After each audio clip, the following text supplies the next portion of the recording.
Ito na nga yung video na mag-upload tayo ng game sa server. Siyempre, gamit itong ating iCafe 8 diskless setup. Yo, what's up mga boss? Siyempre, RB Hilary po. Alright, simulan natin sa pag-install ng Hardlink Shell extension dito sa my PC server. Click install, then choose yes, then close. Okay, sa mga gusto ng link na to, ilalagay ko na to sa comment section ng aking Facebook page. So, ulitin ko ilalagay ko lang ito sa comment section ng aking Facebook page. Okay, diretso na tayo sa Google Chrome. Search nyo lang Roblox. Then, click yung download. Then, download Windows app. Then, after ma-download, install na natin yung Roblox. Simple na naman mag-install ng Roblox. Then, automatic launch na yan. After mag-auto launch yung Roblox, close na muna natin yung apps. Then dito sa may desktop sa may shortcut icon ng Roblox player, open file location. Dito nga ay mapapansin nyo na bumagsak sa drive C, program file sa may 32-bit folder. Then nag-create siya ng Roblox na folder. Okay, sa may game disk drive naman, create lang tayo ng folder. Then rename natin ng program file 32-bit. Same na nasa drive C gaya ng ginagawa ko sa video. Dalik tayo sa may drive C, sa may program file, sa may 32-bit folder. Right-click lang natin yung folder ng Roblox. Then cut, para mag-automatic delete yung folder ng Roblox. After nyan, sa may game disk drive, i-paste lang natin sa ginawa nating program file na folder. Para ma-transfer yung folder ng Roblox sa may game disk. Then after ma-transfer yung folder, right-click lang natin tong folder ng Roblox. Then choose natin yung pink link source.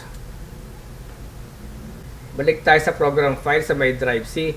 Now dito sa may drive C, sa may program files, right click lang natin yung folder, then drop as symbolic link. Now dito mapapansin nyo na nagkaroon ng shortcut folder yung Roblox. Kung ano yung nilalaman ng folder ng Roblox sa game disk, yun din yung laman ng folder dito sa may drive C. Sa madaling paliwanag, para naging image nyo, naging reflection nyo yung folder doon sa may game disk. Ngayon, dito sa may game disk, sa may program files, then sa may Roblox, sa may version, hanapin nyo na yung Roblox Player Beta. Ito yung ilalagay natin sa may game menu para magkaroon ng easy access at para mas madali nila ma-open yung Roblox, para din na sila mag-download sa Google at para maiwasan na rin yung pag-install. Okay, sa may game disk pa rin, dito ay maglalagay tayo ng game menu. Credit to the owner ulit sa developer ng game menu. Shoutout sa boss, thank you. Dito naman sa game menu, kung saan natin ilalagay yung mga games natin para mas madali nila ma-access yung mga laro. At dito natin ilalagay yung Roblox Player Beta. Okay, sa folder ng game menu, click lang natin itong sync.exp. Under ng tab Online Games, dito natin idadrag yung Roblox Player Beta na galing sa may game disk. So ayun na nga, sample natin itong Roblox. Dito pa rin tayo sa may game disk drive. Hanapin lang natin yung launcher ng Roblox, which is ito nga yung Roblox Player Beta. Dito siya sa may program file, sa may 32-bit folder. Then, simple lang i-drag lang natin yung Roblox Player Beta. Then, rename natin, of course, Roblox. After ng rename, click Save, then Close. Now, dito pa rin tayo sa may game disk. I-launch lang natin yung game menu. At dito nga nagkaroon na ng Roblox, pero hindi yung tamang icon ng Roblox. Dito pa rin sa may folder ng game menu, open ulit natin itong sync.exp. Then sa may tab ulit ng online games, tapat lang natin sa may Roblox. Dito sa may game icon, sabi nga dito, click to modify. Then browse natin kung saan nakasave yung Roblox.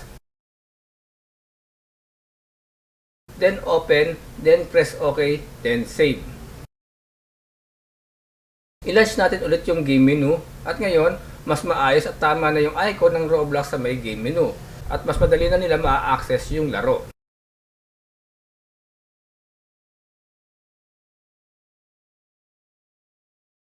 Okay, sa PC server pa rin, sa iCafe 8 console, under ng client manage, make sure lang na naka-off yung PC client bago tayo mag-proceed sa next step.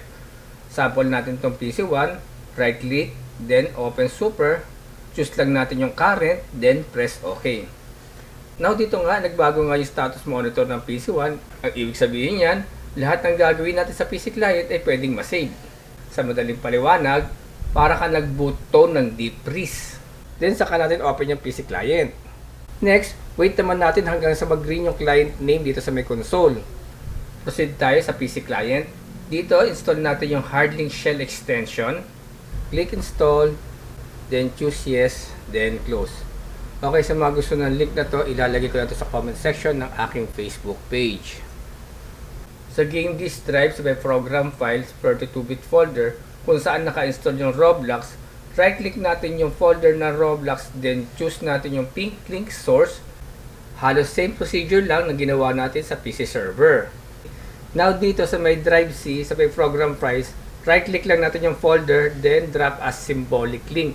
Now dito, mapapansin nyo na nagkaroon ng shortcut folder yung Roblox. Kung ano yung nilalaman ng folder ng Roblox sa game disk, yun din yung laman ng folder dito sa may drive C.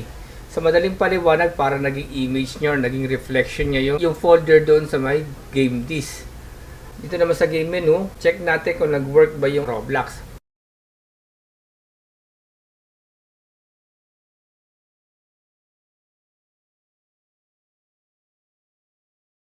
Now, shutdown natin itong PC client.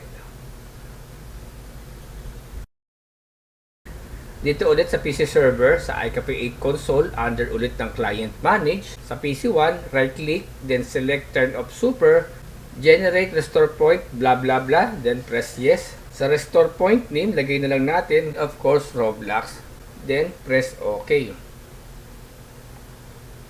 After nyan, open na ulit natin yung ating PC client. Check natin kung nag-work ba yung mga ginawa natin.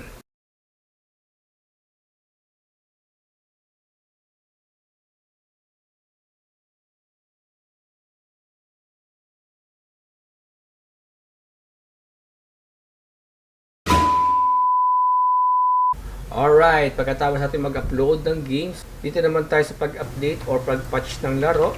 So, example nga natin itong Roblox. Dito sa my client, ipapakita ko muna na hindi pa updated yung laro. At dito ngayon mapapansin nyo, mga online games na karaniwan nilalaro ng mga gamers ko dito sa home shop. At ganito nga pag hindi pa updated yung Roblox sa client, nag-i-install. At kung hindi maganda pa yung tinatakbo ng internet mo, ay makakaramdam ka talaga ng kabagalan sa pag-install. At dahil maganda naman yung tinatakbo ng internet sa shop, ay hinahayaan ko sila na lang yung mag-update. So para hindi na sila mag-install, dito nga ay mag-update tayo ng Roblox. Okay, dito sa server, sa may game disk drive, sa may folder ng game menu, open lang natin yung game menu. Now dito run lang natin yung ating Roblox.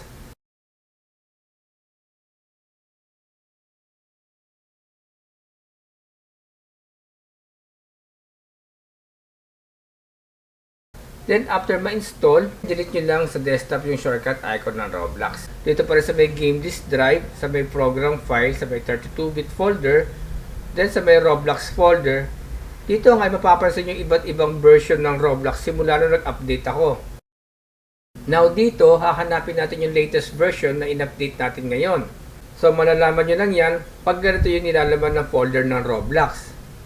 At pag ganito naman yung laman ng isang folder, it means ito naman yung previous version o yung lumang version ng Roblox. At kung mapapansin nyo rin, iisa lang yung nilalaman ng bawat folder.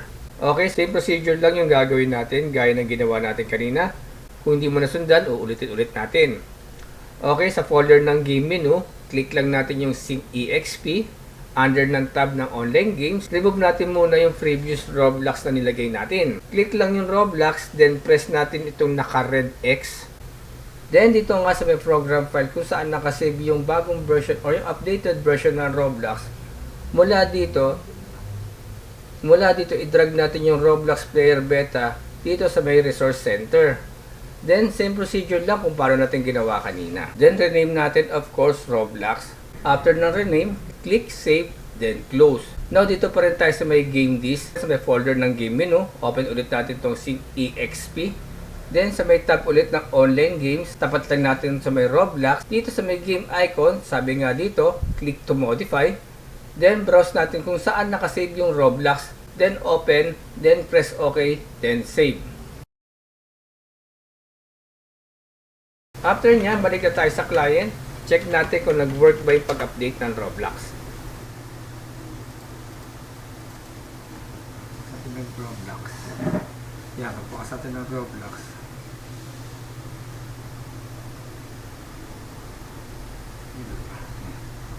Once na kaagad siya, hindi na siya nag-install. So yun na nga, no, kung meron kayong katanungan about this video, i-comment nyo lang dyan sa may comment section or i-PM nyo lang ako sa aking Facebook page. I-search nyo lang sa Facebook, RB Hilario Official. Paki-follow na rin ang aking Facebook page. At sa mga bago kong subscriber, maraming salamat po sa inyong lahat. Napakaraming salamat po talaga. At sa mga hindi pa po nakapag-subscribe yan, ay mag-subscribe na kayo at paki-hit na rin yung notification bell para ma-notify kayo every time may bagong video na ilalabas. So hanggang dito lang mga boss. Yo!